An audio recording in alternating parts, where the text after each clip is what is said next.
Hoje o nosso assunto são as organelas. E para iniciar esse assunto eu gostaria que vocês acompanhassem um esquema de uma célula.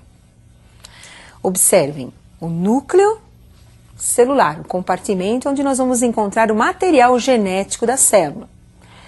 O citoplasma, região onde nós vamos encontrar as organelas. Várias organelas estão aí no citoplasma.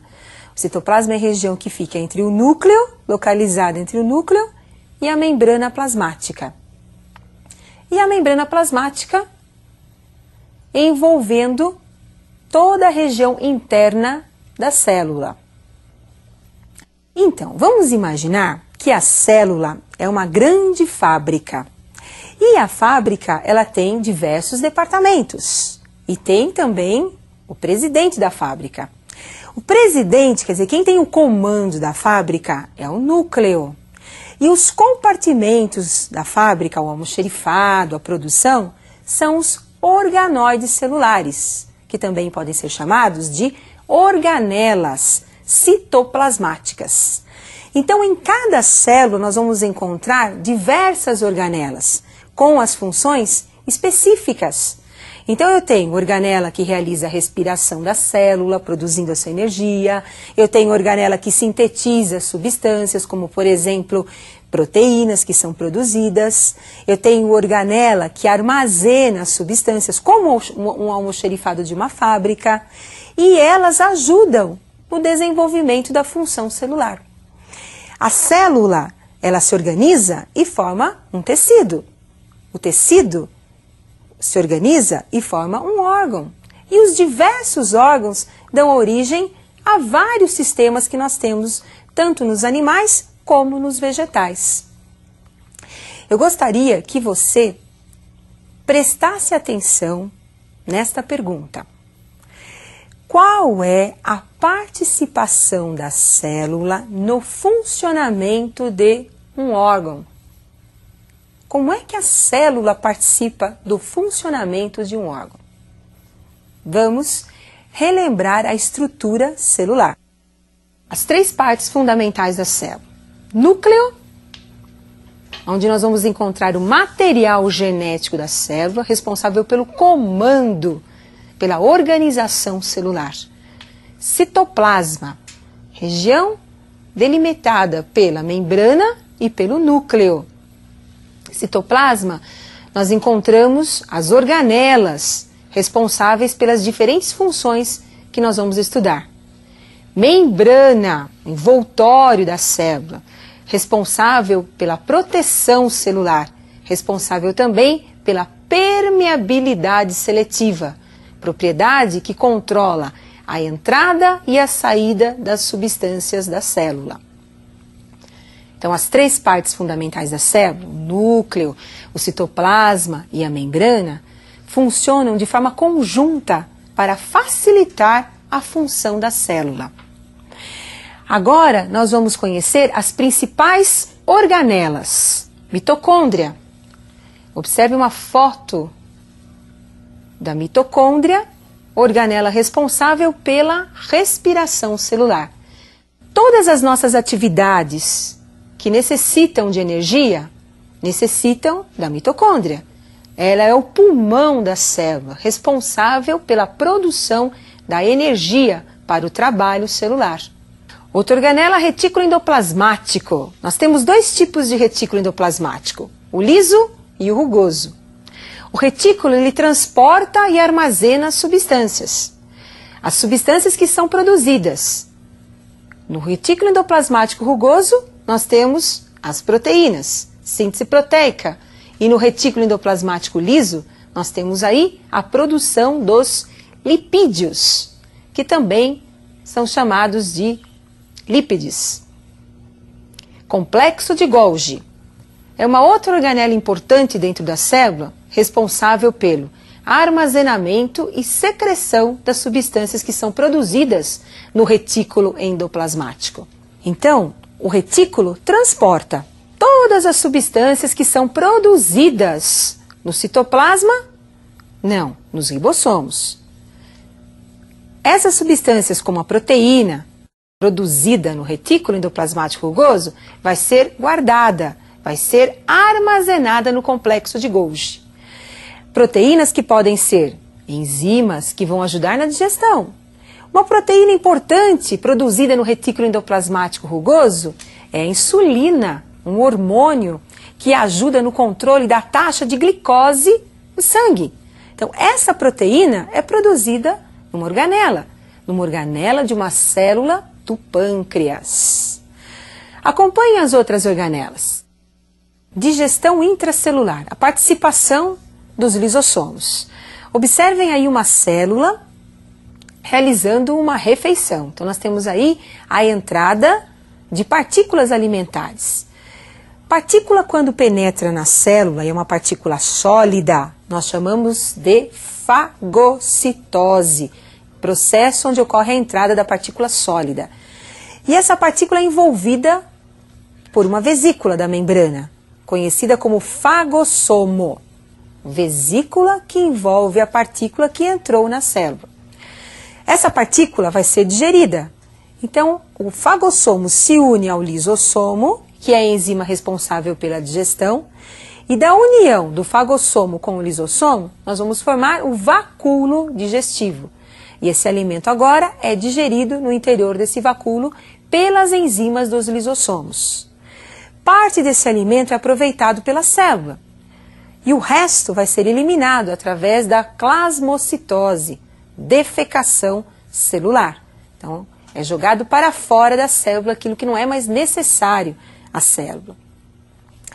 Então, o lisossomo, ele tem um papel muito importante na digestão intracelular. Não só porque ele digere partículas estranhas que penetram na célula, como é o nosso caso, o caso dos nossos glóbulos brancos.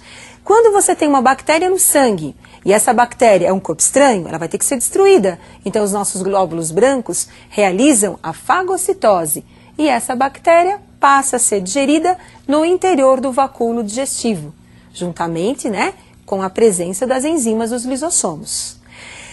Mas vejam bem, partículas da própria célula também podem sofrer digestão quando elas estiverem em desuso, velhas, não estiverem funcionando de uma forma adequada. É o caso de mitocôndrias.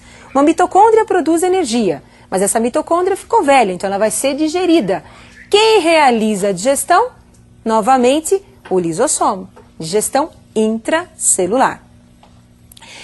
Próxima organela, centríolo. Essa organela é formada por trincas de microtúbulos. Nós temos aí 9 trincas de microtúbulos. Esses microtúbulos, juntamente com o centríolo, ajudam a formar o que nós chamamos de citoesqueleto da célula. O centríolo aparece na célula animal e dos vegetais inferiores. O centríolo ajuda na formação do fuso durante a divisão celular. Então, como nós acabamos de observar, nós temos várias organelas compondo o citoplasma de uma célula e cada uma dessas organelas com as suas funções específicas. Então, se eu tenho um atleta realizando uma atividade física, esse atleta precisa de energia. Então, o que vai acontecer? Ele vai buscar essa energia através do trabalho celular. Então, os músculos começam a passar por um processo de contração para buscar essa energia necessária para o trabalho muscular. Essa energia, ela vem da onde? Das mitocôndrias. Obviamente que para as mitocôndrias produzirem essa energia, ela tem a necessidade da presença da glicose, que é o combustível para produzir a energia, e a presença do oxigênio, que ajuda na combustão desse processo. Assim também como nós temos o lisossomo, ajudando no processo de digestão, que no nosso caso, nos pluricelulares, esse processo de digestão é um processo, na verdade, de defesa, porque a digestão ocorre de partículas que são estranhas à célula, que penetraram e que deverão ser digeridas, antígenos como bactérias. Mas no caso de uma ameba, que é um unicelular, o lisossomo vai contribuir para o processo de nutrição. O lisossomo é o estômago da ameba, porque ela tem apenas uma única célula. Então, a única estrutura que digere são as enzimas do lisossomo. Além disso, o lisossomo participa de outros processos, como, por exemplo, durante uma gestação. O útero ele se distende. Após o parto, em 2 semanas, o útero tende a voltar ao seu tamanho normal. Quem participa desse processo de digestão de tecido para que o órgão possa voltar ao seu tamanho natural são os lisossomos.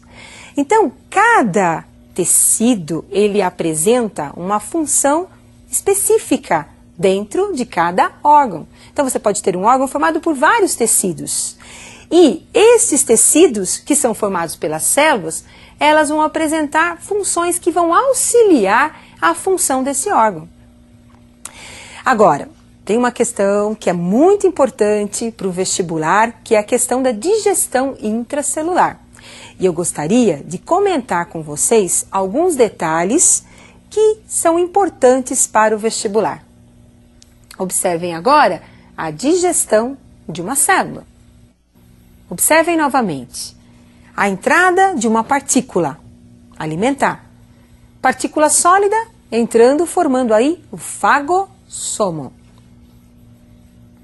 Lisossomo, vesícula que contém enzimas. O lisossomo é formado a partir do complexo de Golgi. Observem aí, complexo de Golgi formando a vesícula, lisossomo, contendo no seu interior as enzimas que vão auxiliar no processo de digestão. O fagossomo se une ao lisossomo, formando aí o vacúolo digestivo. Então, nós teremos aí a digestão da partícula alimentar. Os resíduos são eliminados e aquilo que é importante para a célula fica no interior da célula. Então, para concluirmos a nossa aula, não podemos esquecer de que existem vários tipos de células. No seu interior nós temos várias organelas. Essas organelas, elas ajudam no funcionamento da célula para melhorar o seu trabalho. E quando a célula melhora o seu trabalho, ela melhora também o trabalho dos tecidos, o trabalho do órgão, do sistema e do organismo como um todo. Então, para responder aquela pergunta, qual a participação da célula no funcionamento de um órgão? Você agora já tem a resposta. A célula participa diretamente no funcionamento do órgão porque ela ajuda na sua formação. O órgão é formado pelos tecidos, os tecidos são formados por células e se todas as células estiverem trabalhando de forma harmônica, esse órgão vai ter um bom funcionamento. Mas pode acontecer esse órgão apresentar uma célula defeituosa, uma célula que tem no seu núcleo, no comando celular, um problema de síntese de erros de proteínas. Vamos imaginar o pâncreas. O pâncreas é um órgão que produz a insulina. Se nós encontrarmos um tumor nas células do pâncreas, nós vamos encontrar uma deficiência de produção de insulina. Essa deficiência de insulina vai levar ao mau funcionamento do pâncreas e vai provocar o descontrole na taxa de glicose do sangue de uma pessoa. Então, se você tem um descontrole no funcionamento celular, você descontrola o órgão e o órgão vai descontrolar quase que todo o organismo. Então, não podemos esquecer que a célula ela é muito importante para todos os seres vivos. E eu aguardo vocês para a nossa próxima aula.